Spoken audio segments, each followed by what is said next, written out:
When women come together, You want some? it's not always for tea and sympathy. Why does a nurse prescribe cruelty? There are some people that are simply evil.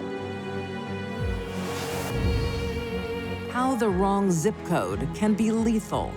What are you doing in class? They were absolutely furious. They wanted to get at her. And what idle gossip puts a girl in an early grave? She can talk. Saying the wrong things about the wrong people could get you killed. Sisterhood solidarity means nothing when these deadly women go girl on girl.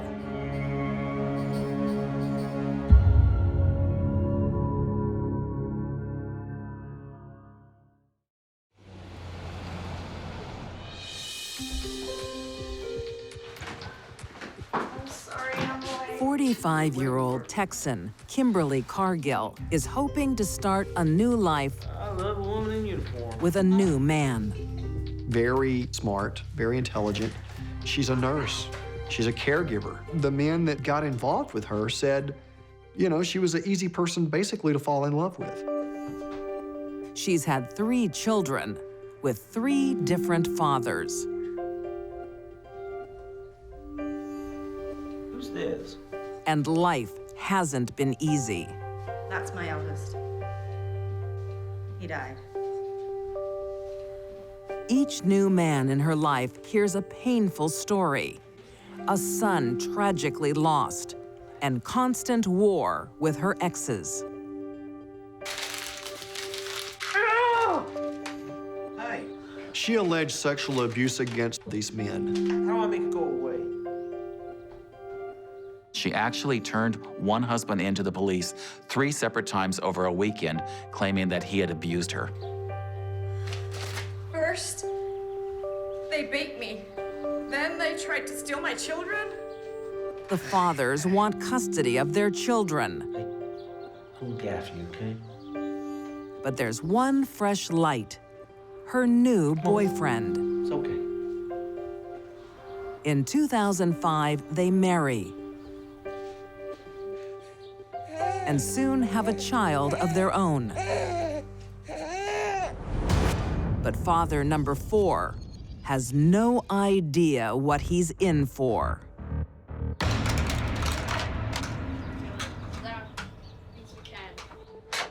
What the? I thought I told you to clean up this room. I do not want to hear any. Don't laugh at me. Clean your room. Nothing. She starved those kids. No sound She out of locked them in either their of you. rooms. She actually changed the locks so they couldn't get out.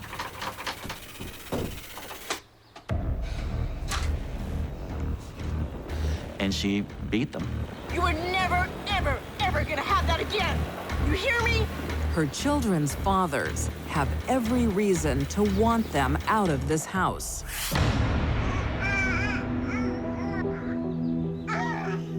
As father number 4 soon discovers when his mom comes to visit. Can you mind him, man? I'm sorry, I can't. I have plans. He's your grandson. She actually assaulted her husband's mother. Come on. Twisting her arm nearly out of socket. For a child to assault a parent is taboo. It's crossing a line that should never, ever be crossed. But Kimberly did. He should have run for the hills. One of Kimberly's children is safe from her brutality. Her eldest child is not dead, as she claims. Your mom's here. He's living with his father You don't have to go with her. I'll be here.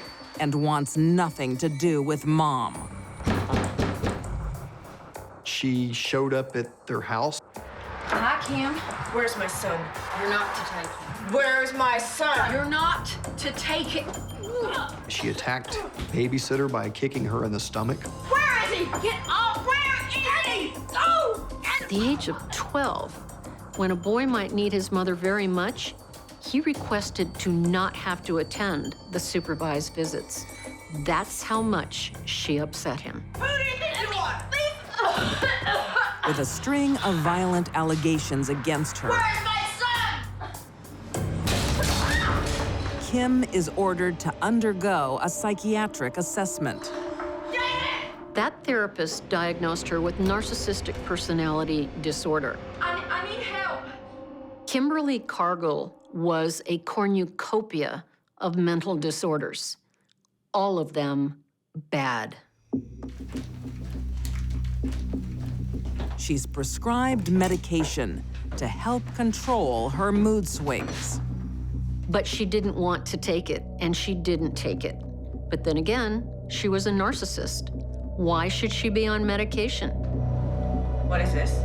She fine? Now, her new husband bears her wrath. What is your problem? That is not my He favorite. found himself finally realizing, oh, guy 1, guy 2, guy 3, they're not the ones that are bad, it's this person. But you know what my favorite is. You're not. That's enough! That's To enough! avoid being charged for assault, I'm leaving you. Kim portrays herself as the victim. What are you doing? You crazy? She had actually hit herself in the face to give herself bruises. It's crazy. And this is stuff that she would actually use when the police showed up. He hit me. Here's the proof. Father number 4 Help me. My husband. has finally had enough. He leaves. I'm gone. She used her husbands, and she used them to vent her anger and to blame them for her life. Kim can't live with men, but she can't cope without them. By 2010, her home is filthy. She's lost custody of 2 sons and barely buys enough food for the remaining 2. Hey, boys. It's their babysitter, 29-year-old Cherry Walker, who gives them the love Kim seems incapable of. Yeah. How was your day at school? Yeah, it was right. Yeah. Cherry, being a really good person, would use her money to get the kids food. But her money was food stamps. She barely had enough for herself. Cherry is a generous soul. Yeah. Cherry was a very good caretaker, very angelic. She just had this beautiful personality. Cherry was a sweet woman. She didn't know how not to be sweet. Make sure they behave. They're little angels. But she can't protect the children 24 hours a day. They better be.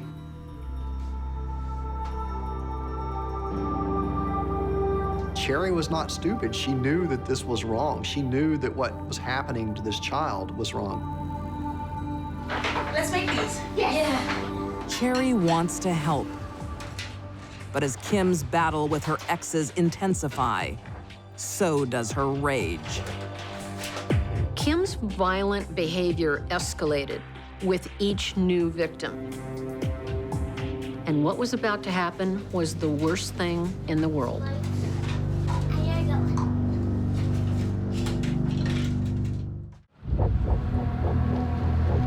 Tyler, Texas. Where's my son? You're not to take it. Kimberly Cargill is a nurse who can't even care for her own children. No sound out of either of you. Losing custody of her 2 older sons doesn't stop her beating another. The boy's father reports the abuse, and she loses custody of her 3rd child. She lost custody of 3 different children of 3 different fathers, solely to the father. Now she fears losing her 4th. Child Protective Services removed the youngest son from her care. What? Kim had one son left, and that one was her last shot at having somebody that she could control. There'll be another custody trial. This is an outrage. My ex is the violent one. By the time a mother of 4 is in court for the 4th time, having a 4th child taken away from her, her image isn't very good. I would say it was rock bottom. Authorities will need evidence, and they know just where to look. Looking good, Sherry. Thanks. The babysitter. Cherry was somebody they wanted on their side for the protection of this child. I've got this. Cherry is subpoenaed to appear at Kim's trial. You think subpoenaed? Her babysitter's evidence could seal Kim's fate. Kim was absolutely frantic. She was texting, she was calling. She was telling people that if Cherry testifies, she might lose custody. Kim texted Cherry 70 times over the next several hours. Kim was desperate to get Cherry to not testify. On June 18th, 2010, 5 days before the court case, Kim invites Cherry out for dinner. Kim could be very persuasive. Cherry really didn't stand a chance. Kim picked her up for dinner.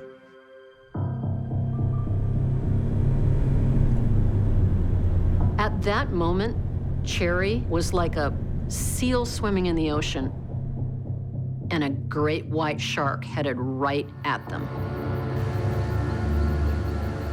Kim wants to make sure Cherry is a silent witness.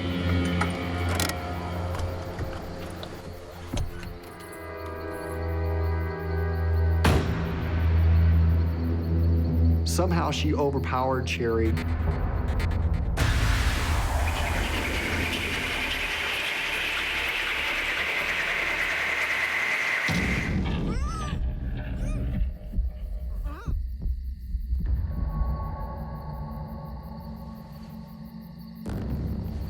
There was hemorrhaging in her eyes, there were abrasions on her face, and there was bruising on her chest.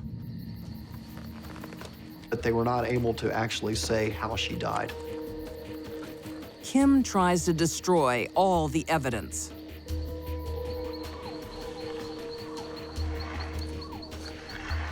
She took the body, dumped it on the side of the road, doused it with lighter fluid, and lit the clothes on fire.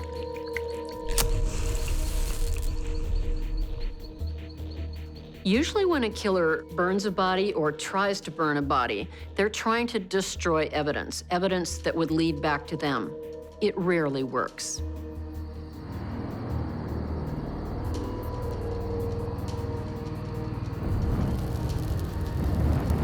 Cherry's partially burned body is found the next day.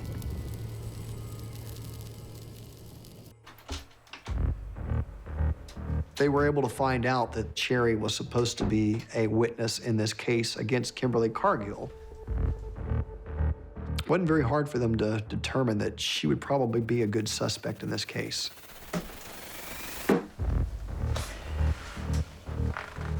At first, Kim denies seeing Cherry. But when a forensic team combs her car, it finds soil from the murder site and a single hair. Looks like the soil we found in your car matches that of the murder. Cornered, Kim changes her story. Okay. She was in my car, but I did not kill her.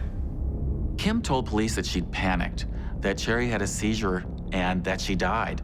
And Kim was afraid that all of Cherry's DNA was in her car and she'd get blamed for it. That's why she ditched the body and set it on fire. I tried to save her. The police don't buy it.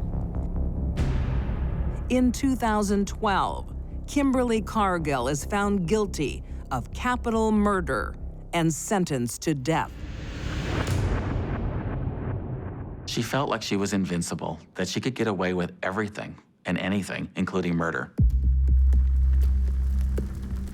For years, Kim Cargill gets away with cruelty, abuse, and neglect.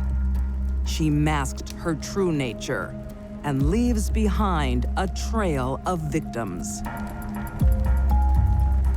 Cherry Walker is dead because the system failed her. After Kim had her first child removed because of abuse, the system should have been onto her, and the second time it happened, she should have been sent to prison. But that didn't happen.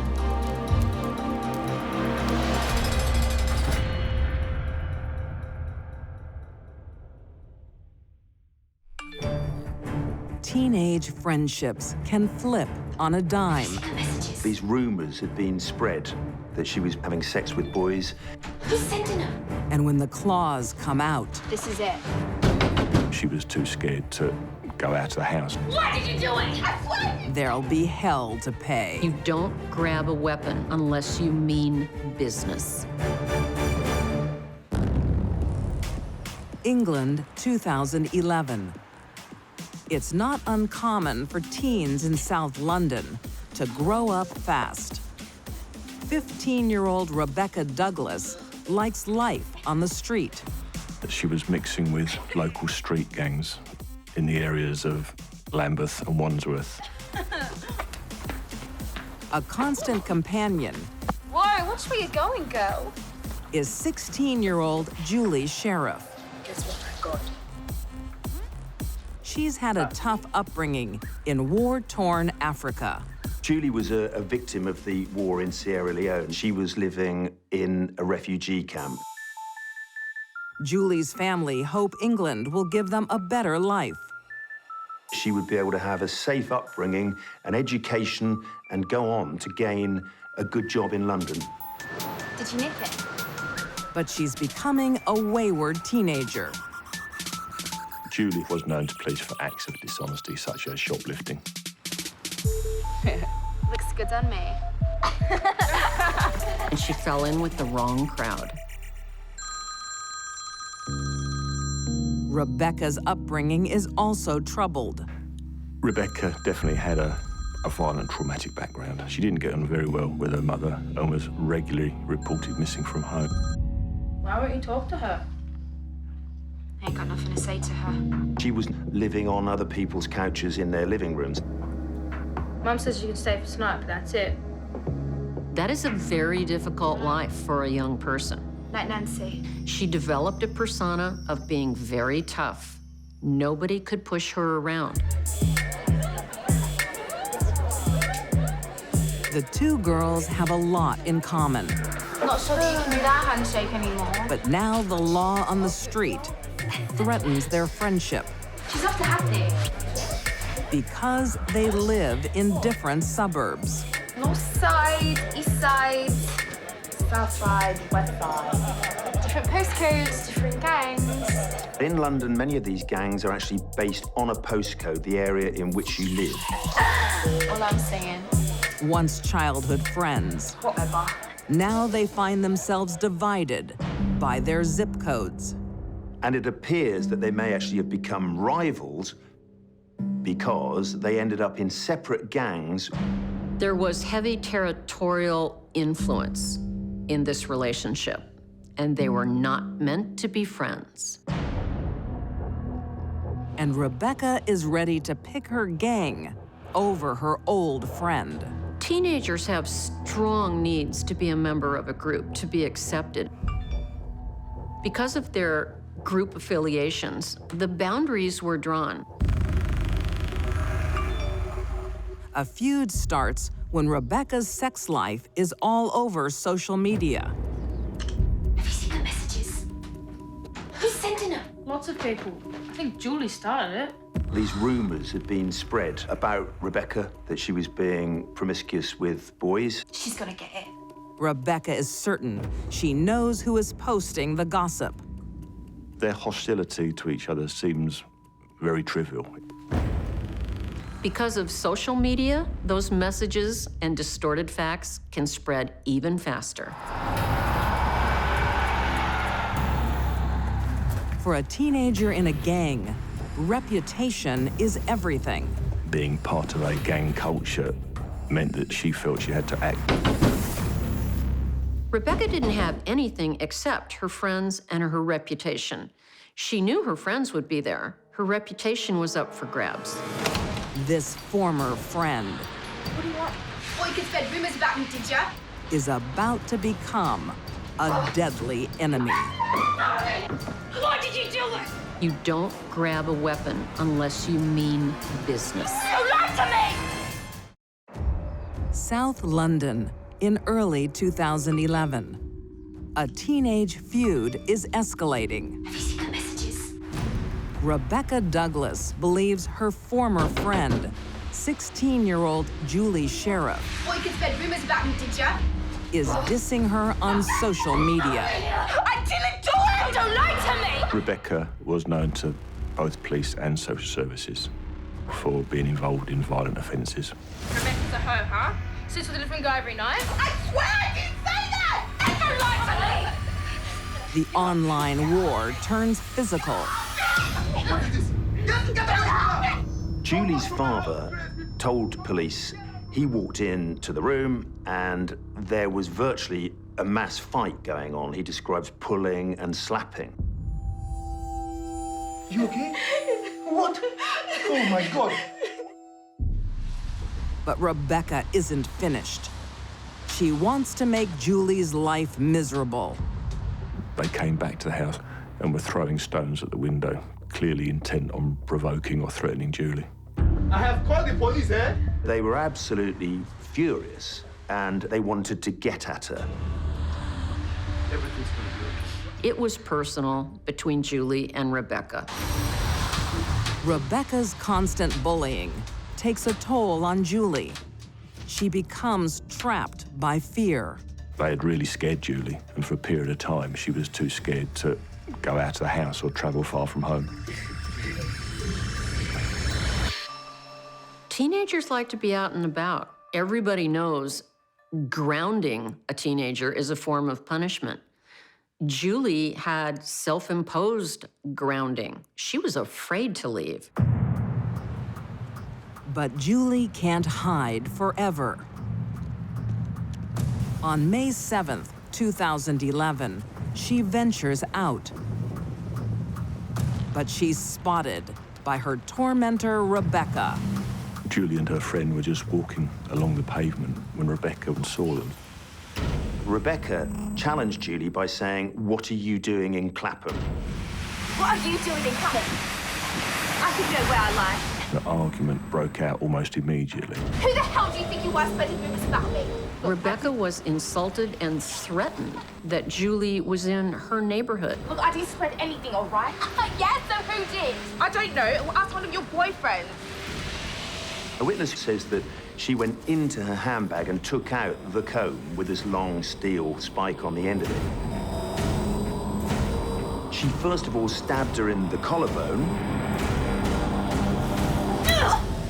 That didn't inflict much damage, and so she had another go. I'm stabbing you! I'm stabbing you! I'm stabbing you! Rebecca plunged the tail of the comb deep into Julie's brain. Rebecca didn't need to carry a knife. She had a comb that had a sharp steel handle. That's as good as a knife. Rebecca must have been aware of what she had done because Julie collapsed pretty quickly after she had attacked her. I have a headache. The bleeding in the brain caused increased pressure, and that caused a headache. It also caused almost immediate loss of consciousness. Rebecca just nonchalantly walked away from the scene.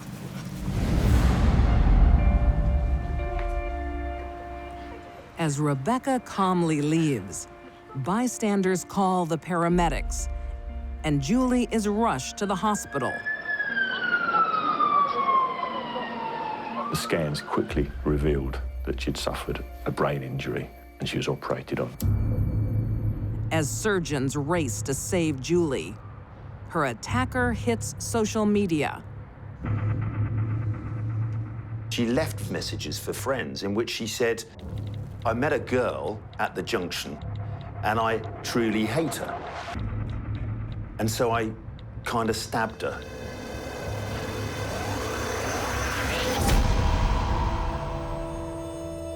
Despite the doctor's efforts, Julie is in a deep coma. When Rebecca hears that she's still alive, she makes even more threats. This girl knows my name yet, so I'm gonna go to the hospital. There were clear threats on there talking about maybe going to the hospital to attack her again so she couldn't be a witness. She said, "I'm gonna flippin' suffocate her." And I'm gonna flippin' suffocate her. After the attack, Rebecca boasted about it via social networking and said she'd do it again. That was premeditated murder, in my opinion. But Rebecca won't get the chance to strike again. Security cameras and witnesses quickly identify her. She's arrested and charged with grievous bodily harm. For months, Julie lies in a deep coma. There is nothing the doctors can do to help her. She couldn't recover. Julie ultimately died 5 months later because her brain was dead. Julie, no, make me go back home. Julie, make me go home. No. Her father makes the heartbreaking decision to turn off her life support. Are you ready? He brought her to a safe place where he thought that she would thrive and prosper and be safe. But it was in London that she was killed. Let me go. Julie's father came to believe if he had never left Sierra Leone with his daughter, she might be alive today. Rebecca is rearrested. Now she's charged with murder. Rebecca, as you are aware, Julie passed away in the hospital. But she remains defiant. When we rearrested Rebecca for murder, she was very angry. We're done here, yeah? She tried to storm out of the interview room. Sit down, Rebecca. And she showed no remorse for her actions at that stage. In 2012, Rebecca Douglas is convicted of murder. She's sentenced to life in prison with a minimum of 10 years. I'd describe Rebecca Douglas as a troubled and violent young lady who doesn't seem to have any regard for the consequence of her actions. To Rebecca, reputation and the code of her gang meant more than a life. Rebecca felt entitled to do what she did. Her reputation was at stake, and Julie was going to pay. Teenage angst, jealousy, rivalry, all contributed to this horrible situation. One life lost and another in prison.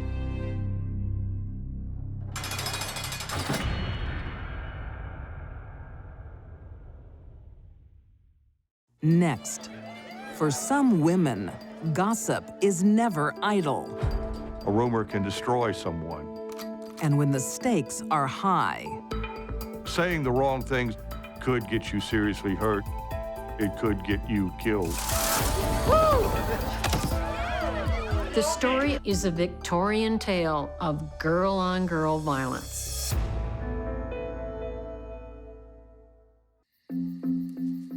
in Georgia's Appalachian Mountains in the 1870s, childhood ends early.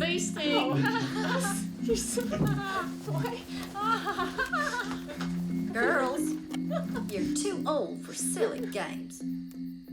Sorry, Ma. Girls marry as young as 12. And if you're 18 and unwed, you're an old maid, like Kath Hambrick.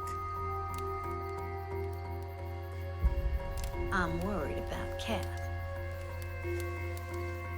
All that Kath really has in this world as a woman in that environment and in that culture is to be someone's wife. Had any suitors lately? Mm-hmm. But they're not coming back. Kath's parents and her older sister are worried about her future. This was a man's world, and Kath's job before she was married was to be chaste, obedient, and do her chores. After she got married, her job was to be faithful, obedient, and do her chores. We don't need an old maid. Marriage would have been considered her greatest success.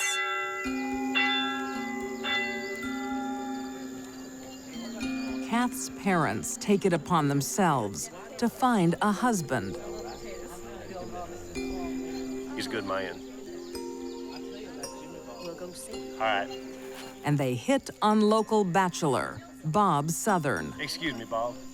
Can I have a word with you over there? Little do they know, someone else has their eye on him. Go before they start talking about you. 21-year-old Sis Fowler. Her husband has abandoned her. Sis Fowler had a rough life. She got married at the young age of 14 or 15. She married a brute of a man who was abusive and beat her up and gave her 2 children. She wants to marry Bob, but there's a small technicality. She's not divorced and can't find her husband to sign the papers.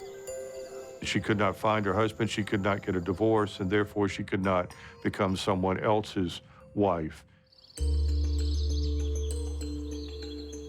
There is a wedding, but not the one Sis hopes for. When Bob chooses his wife, it's the younger, unmarried model, Kath. Kath, I pledge to you my life as a faithful and loving husband. Before Robert decided to marry Kath, he had a thing going on with Sis. And he didn't want to give that up at all. I pledge to you my life as an obedient and faithful wife. But his parents You may kiss your bride. said, oh, no, you can't marry her. So you can't have legitimate children with her. She's not divorced. And that's how he ended up marrying Kath. But Sis isn't giving up.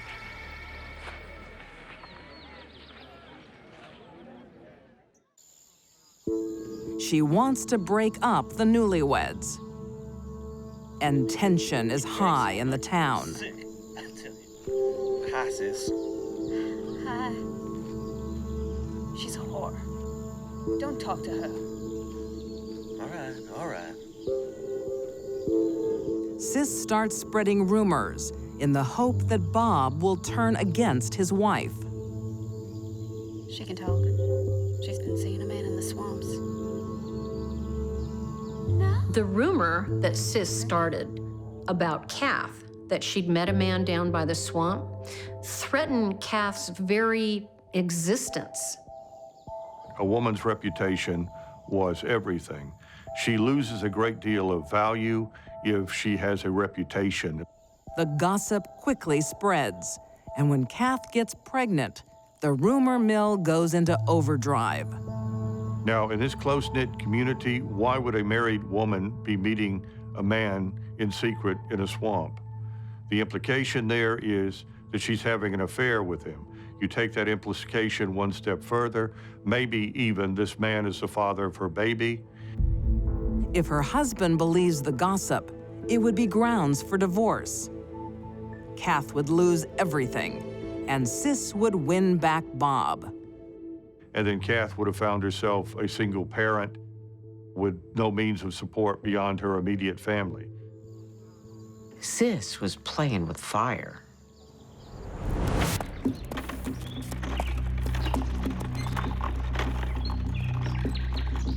The feud comes to a head when Kath's parents arrange a hoedown and invite her enemy, Sis. You coming to the dance? What dance? I don't know anything about no dance. Can't have a party without you.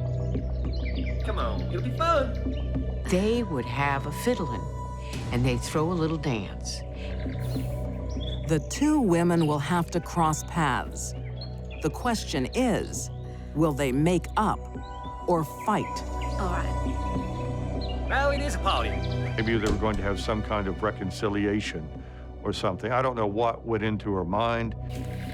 But this hoedown is about to become a showdown.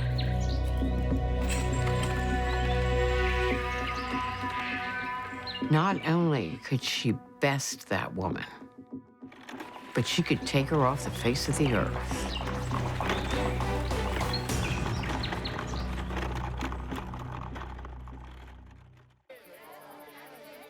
In the Appalachian Mountains, Georgia, on February 10th, 1877, two young women who are fighting over a man are about to come face to face at a local dance. Sis liked going to dances. That's probably what finally persuaded Sis to come into the cabin and join in the dance. At first, trouble seems like the last thing on anyone's mind.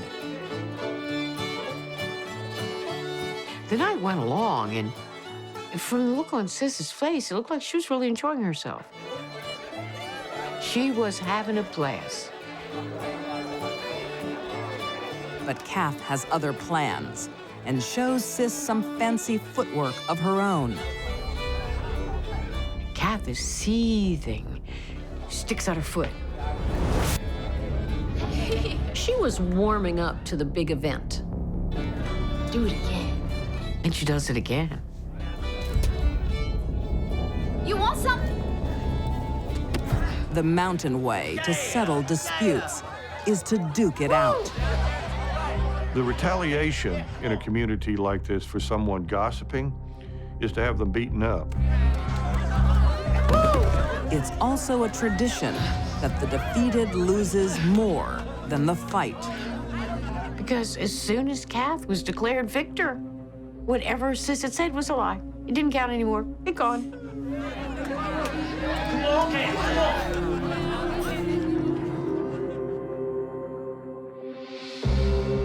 No one recalled that early in the evening, she said to her pa, "Could you loan me your pocket knife?"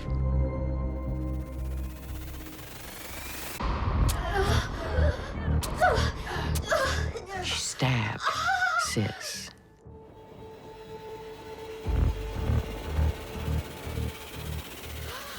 But this isn't the mountain way. She's been stabbed multiple times in her jaw, under her rib cage, through her breast. Probably one of the blows that went through her breast also went through her heart. She was probably dead before she hit the floor. Kath hasn't just dispatched a rival. You killed her. Are you sorry you killed Sis? She thinks she's elevated her social standing.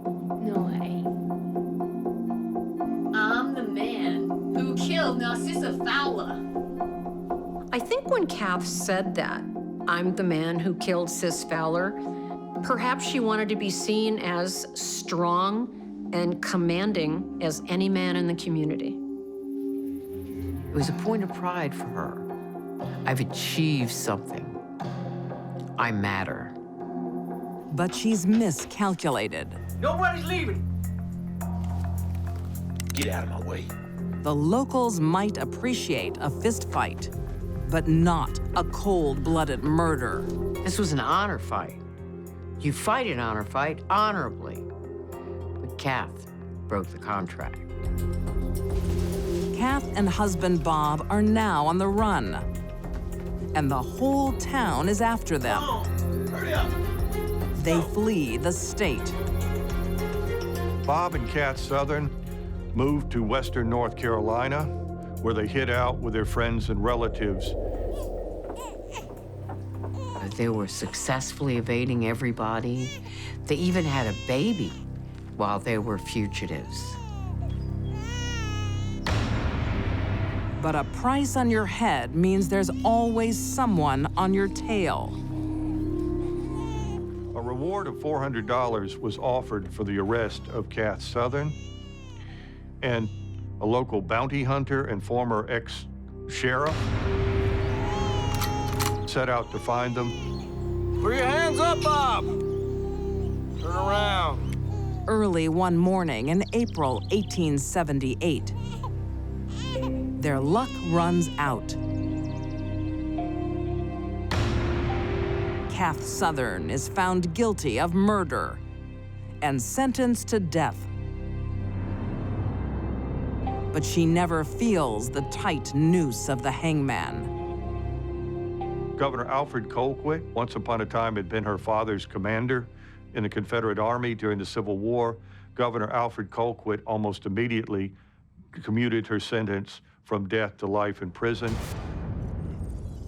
The governor's generosity doesn't end there. After a few years, Kath was given a full pardon by Governor Colquitt. This was one of the last actions that he took as governor of Georgia. The state of Georgia just bought her a nice life. She got a free pass on killing someone. If that happened today, chances are she'd have been sentenced to 25 years to life. Most people would be too ashamed to return to the scene of their crime, but not Kath Southern. After she got out of prison, Kath returned right back to the same area with her husband, Robert. It was rather brazen when you think about it. They had 8 more children, and they lived their life as if Sis Fowler was only a figment of someone else's imagination. In Kath's day, a woman's reputation is everything. She would rather be known as a murderer than an adulterer.